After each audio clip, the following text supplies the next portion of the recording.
Niining panahuna, naila-ila usab namo si Maria Lourdes Sacro, 41 anyos, minyo ug adunay duha ka mga anak.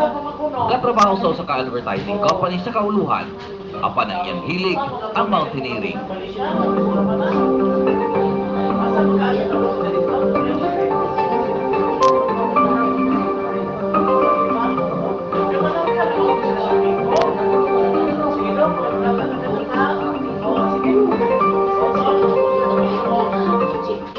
Si Maria Lourdes sa tawag na nanay sa mga mountaineers.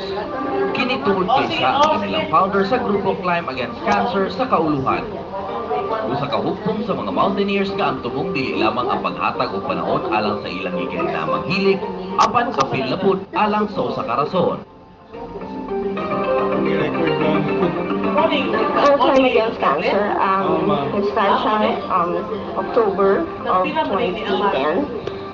Actually, naisip ko na yung after kasi yung two siblings of mine, they were diagnosed of colon cancer in a month.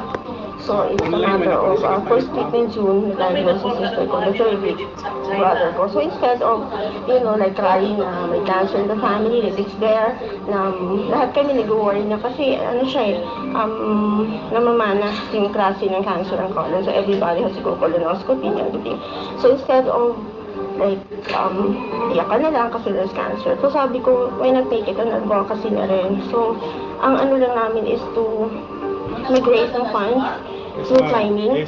Ug sa matagsaka ug bukid sa grupong CAC, pinaagi sa pagpangulo ni nanay, dili mawala ang usa ka buluhaton nga alang kanila, daw nahimo na og usa ka ritual.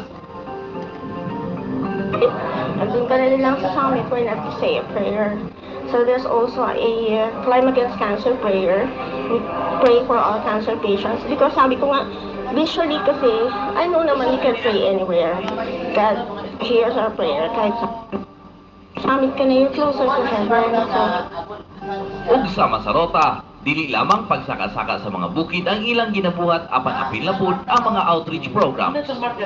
Rason ko nganong kauban namo sila, niining pagsaka namo paingon sa Sulad High School. Og espesyal usab kini nga pagsaka alang kang nanay. Kay mopahigayon sila niini nga climb ug outreach program atol sa iyang pagselebra sa iyang ika-41 ka tuig sa iyang adlaw nga tawhan.